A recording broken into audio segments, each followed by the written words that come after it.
La première question, je pense, qui gravite dans toutes les têtes de tous les acteurs des départements, est-ce que, du coup, j'ai bien entendu, Alain, ce que nous propose Olivier est adapté par rapport à nos besoins et à nos exigences? Et Olivier, tu dis que nos exigences peuvent être sur la plateforme UNES-SIDES. La question qui nous arrive immédiatement, c'est pour quand? Est-ce qu'à la rentrée universitaire 2020, l'ensemble des départements qui le souhaitent pourront avoir à disposition cet outil adapté au DES de médecine générale? La réponse est oui. Alors, je crois avoir déjà répondu à cette question en disant oui il y a un certain temps. Là, c'est vrai, comme l'a exprimé Alain, il y a une nouvelle dynamique, le cadre, il est là, il y a une maturation à tous les niveaux.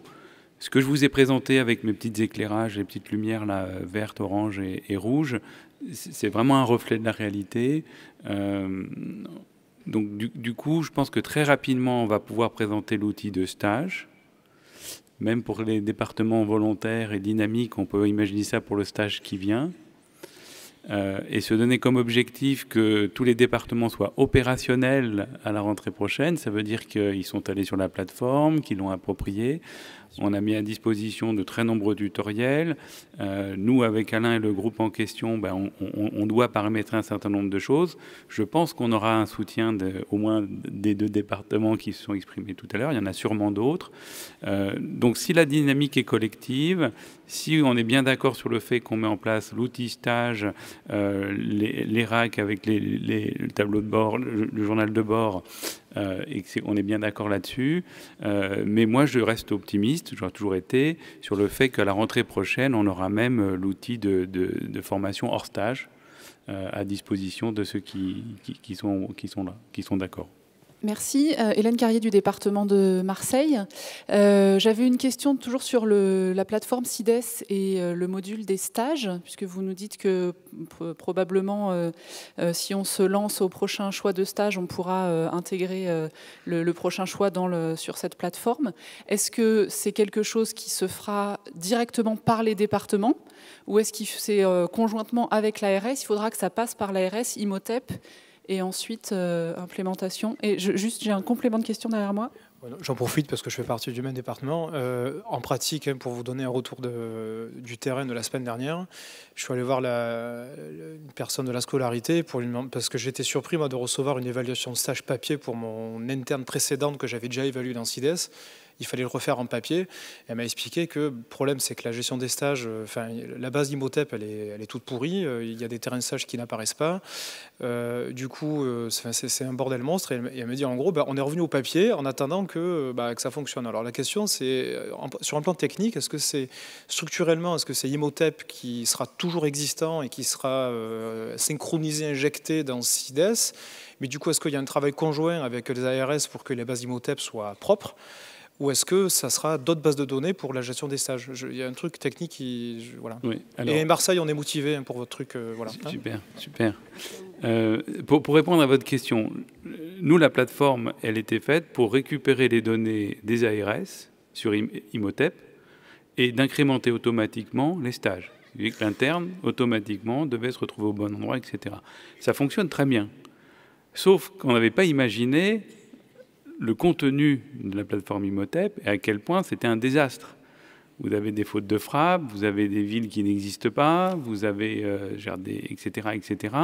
Et en plus, c'est une base de données, pour ceux qui connaissent, qui a suivi les différentes évolutions et qui a été cornaquée pour répondre au 3e cycle. Ce qui a rajouté une couche de complexité, ce qui fait que nous n'avons pas eu d'interlocuteur, aucun interlocuteur, en mesure au ministère, sur Imhotep, pour faire une requête convenable.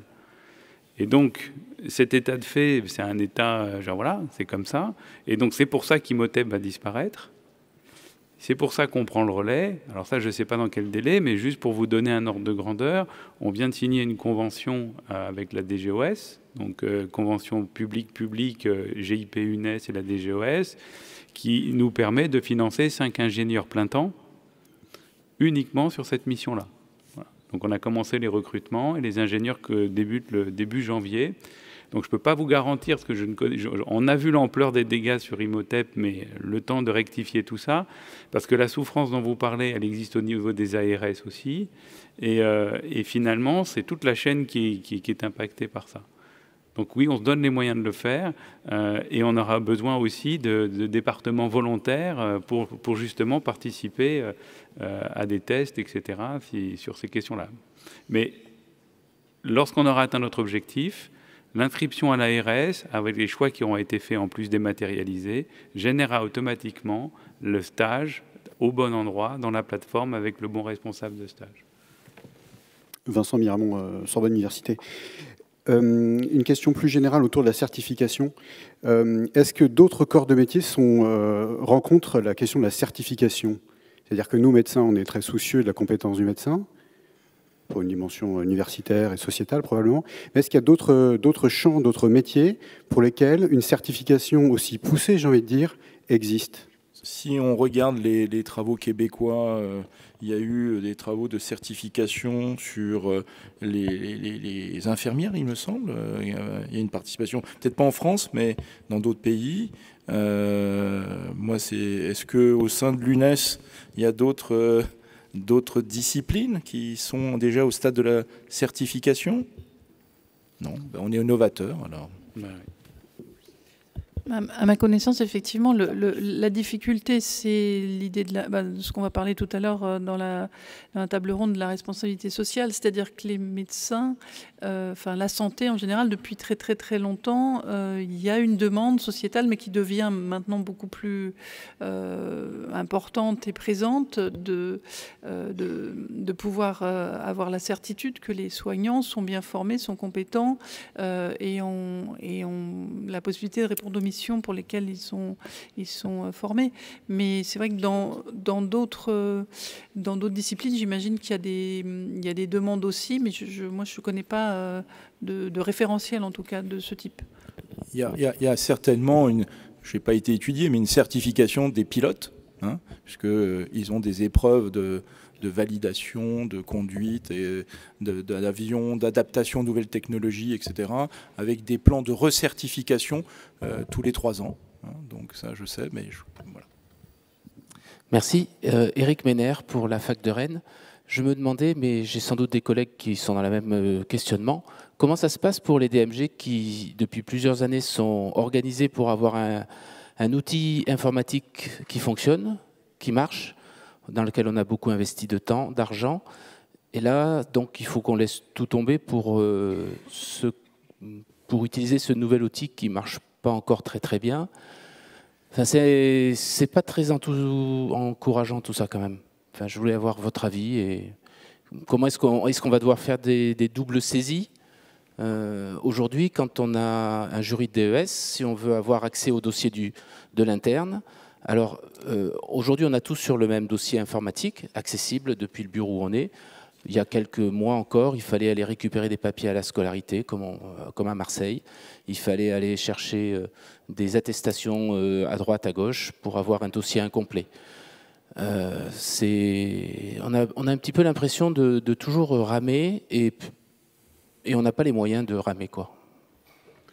Je te remercie de cette question parce que à l'UVSQ, ça fait 8 ans qu'on travaille sur une interface. On a beaucoup travaillé, on a beaucoup investi.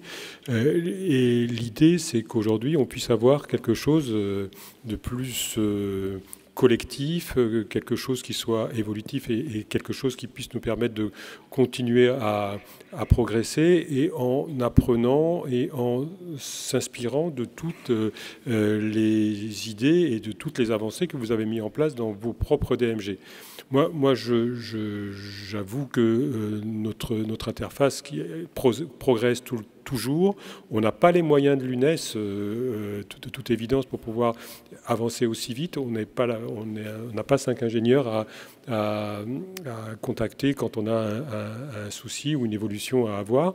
Mais l'idée, c'est de se dire qu'à partir de là, on va moins ramener si on avance tous ensemble et qu'on évolue vers quelque chose qui soit un objectif, à la fois un objectif pédagogique et à la fois un objectif fonctionnel, pour qu'on puisse proposer aux étudiants quelque chose de relativement harmonieux et homogène, comme notre collègue de l'ISNAR en parlait tout à l'heure.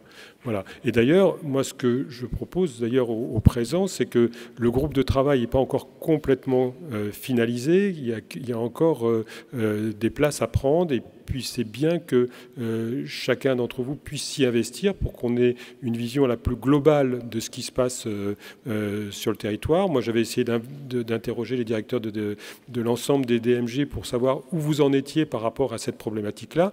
J'avais à peu près eu la moitié de DMG qui m'avaient répondu en me disant voilà, on en est là, et j'ai une visibilité là-dessus qui est très partielle. Mais je pense que si Rennes veut venir participer pour que vous ne perdiez pas le bénéfice du travail que vous avez déjà fait, je pense que vous êtes largement le bienvenu pour ça, quoi. Si. Un autre élément, on est entre nous, là, il faut parler franchement. On nous a tellement promis un outil parfait depuis un certain nombre d'années que je comprends le côté un peu dubitatif ou un peu suspicieux en disant est-ce que cet outil va répondre à l'ensemble de nos besoins? Est-ce qu'il va être opérationnel? Est-ce qu'il va être pérenne? Est-ce qu'il pourra avoir des modifications, des améliorations? On a tous été confrontés à des moments différents, des histoires différentes dans les DMG, à des outils qui n'existent pas, qui nous ont été fournis, puis qui n'arrivaient plus à être mobilisables. Ce que Rémi nous a témoigné, on ne peut pas basculer d'une version à une autre, etc. Mais quelque part, aucun des départements aujourd'hui est en capacité de certifier et d'arriver à atteindre l'ensemble des objectifs qu'on s'était donnés. Deuxièmement, on a entendu les étudiants. Les étudiants réclament quoi? Ils réclament une harmonisation des procédures sur le plan national. Non seulement ils réclament l'harmonisation, mais que tout le monde applique les règles qui sont dans les textes, les règles qui sont dans les décisions qu'on a tous participé à construire. Et du coup, le meilleur moyen pour arriver à ça, c'est d'avoir un outil national qui harmonise et qui permet de fédérer l'ensemble des départements, des équipes, et puis d'aider ceux qui sont un peu plus en avance sur certaines choses ou en retard sur d'autres choses, d'arriver à amener un niveau plus homogène sur l'ensemble du territoire.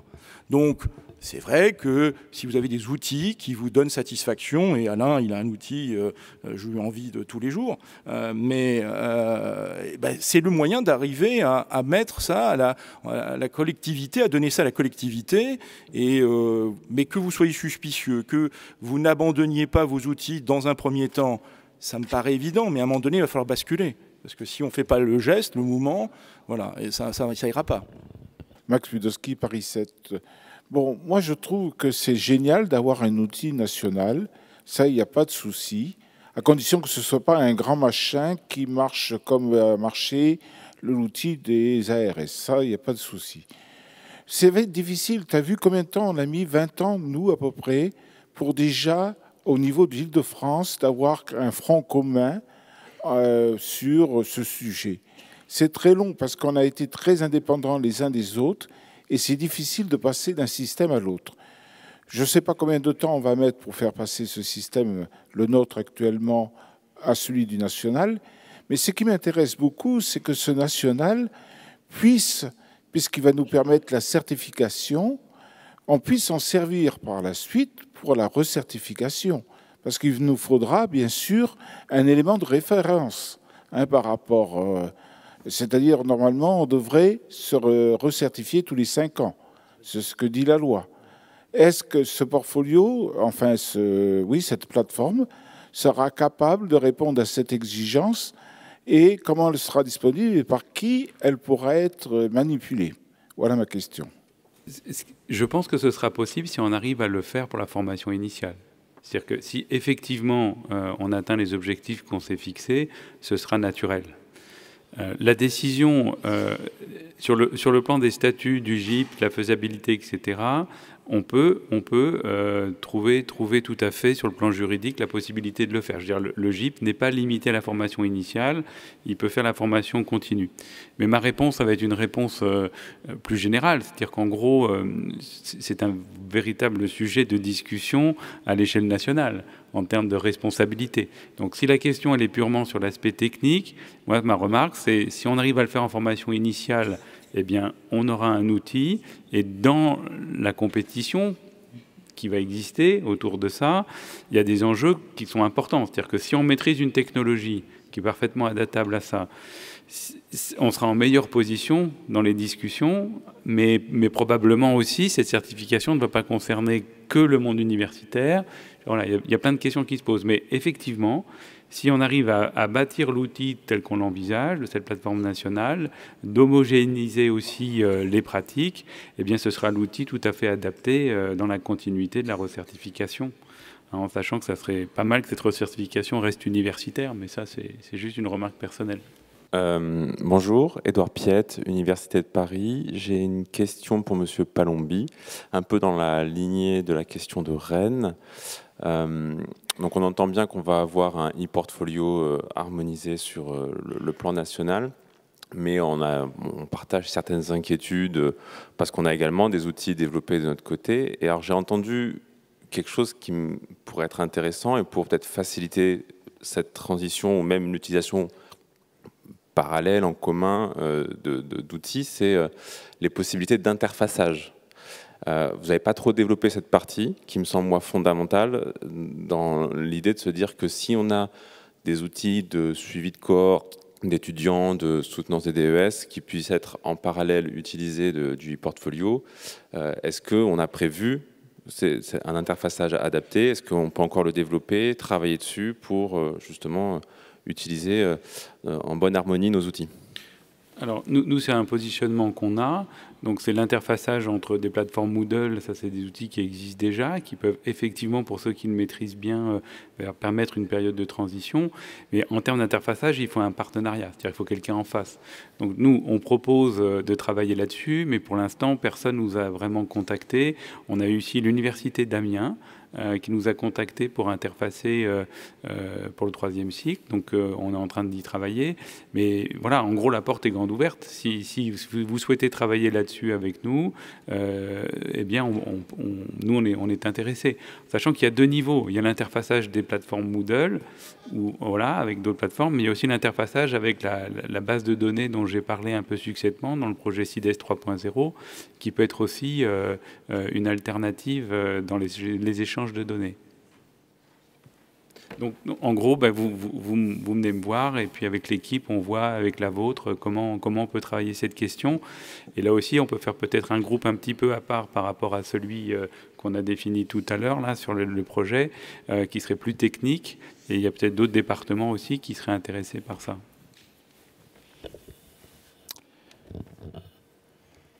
Bonjour, Franck Roland, je suis vice-président du syndicat parisien des internes de médecine générale.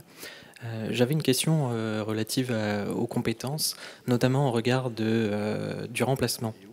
Actuellement encore, il est possible de remplacer après la validation du 3e semestre comprenant le 1er niveau chez le médecin généraliste. Et dans les propos qui ont été avancés, on a bien vu que finalement, même avec 3 ans d'internat, vous semblez dire que on ne peut pas développer et maîtriser, c'est peut-être un grand mot, mais l'ensemble des compétences nécessaires.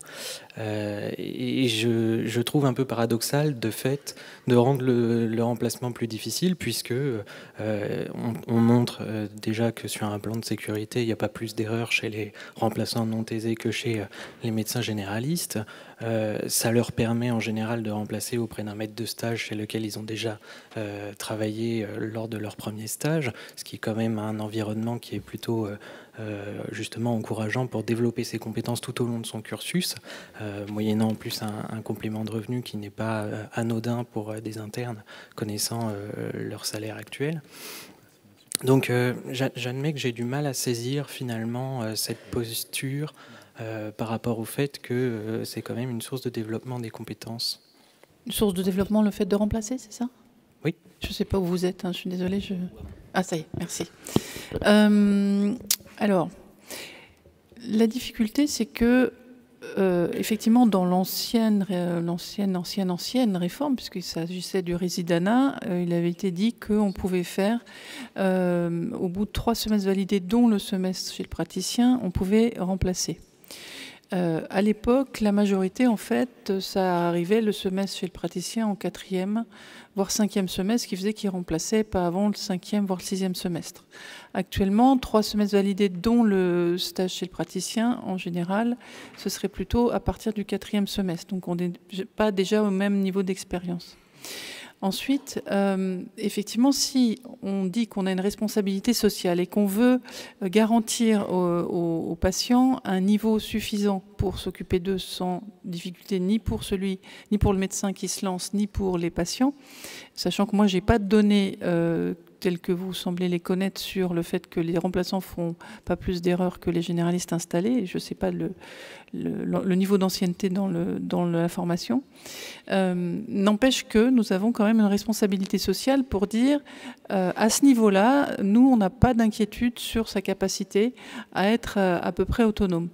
Et moi, je me dis que quelqu'un qui, en 4e semestre, qui a fait un premier semestre de niveau 1, un semestre d'urgence et, mettons, un semestre de médecine polyvalente, avec ce qu'on demande à développer comme compétence pour pouvoir être suffisamment autonome, ça me paraît un peu compliqué de l'accorder. De plus, les étudiants sont aussi dans l'idée qu'en niveau 2, ça se passe, ils ont besoin encore de beaucoup de supervision, beaucoup de recours possibles à l'enseignant, et donc pas tant d'autonomie que ça.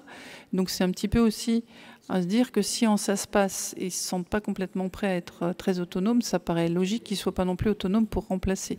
Après, effectivement, il y a le problème des rémunérations, mais ça c'est un autre problème, je dirais. C'est peut-être une discussion à avoir avec les syndicats d'internes pour revaloriser le salaire des internes, mais ça je pense que ce n'est pas à prendre en compte. On ne doit pas donner la licence juste pour faire de l'argent en plus si on pense qu'il n'y a pas le niveau, quoi.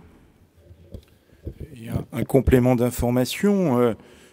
Quand il y a eu une réunion, il n'y a pas très longtemps, au Conseil national de l'ordre, avec les représentants de la Conf des doyens, des syndicats d'étudiants, des différentes disciplines, il n'y a pas encore d'arrêté, rien qui est sorti, hein, mais le consensus est que pour tous les DES, la licence de remplacement soit délivrée après la validation de la phase d'approfondissement. Ça ne peut pas être le cas pour la médecine générale puisqu'on n'a pas de phase de consolidation. Et du coup, il fallait bien trouver une alternative. Alors, on s'oriente plutôt à l'obtention de la licence après la validation du SASPAS.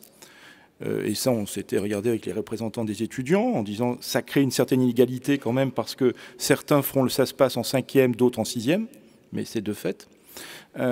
Et la cohérence par rapport à ce que vient d'expliquer Laurence sur les niveaux pédagogiques, c'est que on voit bien, là, on a la première promotion d'internes qui sont en SASPAS du nouveau DES actuellement, et le ressenti, et il y a eu quelques témoignages dans les ateliers auxquels je participais ce matin, où les internes disent je suis en SASPAS en 5e semestre, mon premier semestre date de 4 semestres, j'ai besoin de retrouver des automatismes, j'ai besoin de me remettre en situation de supervision directe avec mes maîtres de stage, ça se passe.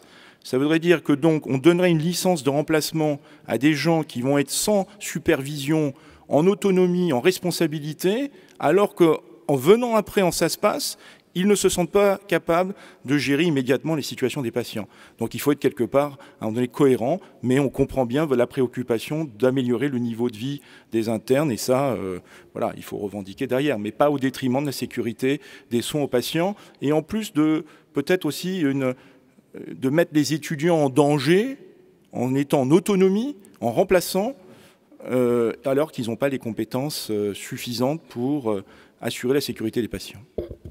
Effectivement, je pense que c'est important sur cette question de garder l'esprit que le remplacement, ce n'est pas de la formation.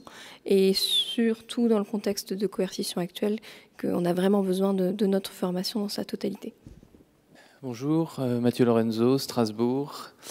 Juste une question par rapport à ce que le professeur Jamy a présenté sur le tableau à double entrée. Alors, je ne suis pas exactement familier de ce que vous faites à Versailles, mais finalement, vous considérez que finalement, il faut compléter donc, ce tableau où, par exemple, on croise les compétences avec les familles de situation et du coup, on se retrouve avec un tableau à 66 cases. Comment en pratique. Non, ça c'était une figure de style pour la présentation du nombre d'éléments à pouvoir prendre en compte pour qu'on puisse idéaliser la certification à terme. Donc, on n'a pas de tableau à multiples entrées, mais effectivement, on a un outil qui nous permet de prendre en compte les familles de situations et de voir dans ces familles de situations quelles compétences ont été développées à partir des échanges et des rétroactions qui se passent entre les étudiants et leurs enseignants qui eux aussi, compte tenu de leur nombre qui gravitent autour de chaque étudiant, sont nombreux. Donc effectivement, c'était juste pour souligner l'intérêt d'avoir un outil qui soit performant et qui réponde à un cahier des charges relativement complexe. Mais non, on demande aux étudiants de réfléchir dans une famille de situations de manière un petit peu artificielle, mais quand, je sais pas moi, dans une situation ou avec un patient difficile, par exemple, que ce soit cette situation-là qui soit soulignée, et puis que on voit quel type de, par exemple, les compétences en termes de communication ont été travaillées avec le maître de stage, avec le tuteur en amont de la consultation. Mais ce n'était pas un tableau à double entrée au sens, ou à triple ou à quadruple entrée au sens pratique. Merci. Le mot de la fin. Le CNGE et le secteur pédagogie du CNGE va continuer avec Alain à travailler en collaboration avec Olivier Palombi et l'UNES. On va continuer à poursuivre le développement du portfolio national de médecine générale. Le secteur pédagogie va venir vite vers les DMG, vers les collèges, vous solliciter pour ceux qui veulent, dans cette phase de création, participer et d'être dans l'interface avec la création de l'outil national. On a à la disposition de notre spécialité cette plateforme. Je pense que là, il y a vraiment une opportunité à saisir. On fera avec tous ensemble. Ceux qui ne le souhaitent pas, on échangera, il fera entendre les blocages, les difficultés. Mais en tout cas, continuons à travailler parce que là, on a enfin une solution pour harmoniser les procédures sur le plan national, pour répondre aux exigences de la maquette d'EDES, pour coller à l'approche par compétences et ensuite arriver à la certification. Je vous remercie.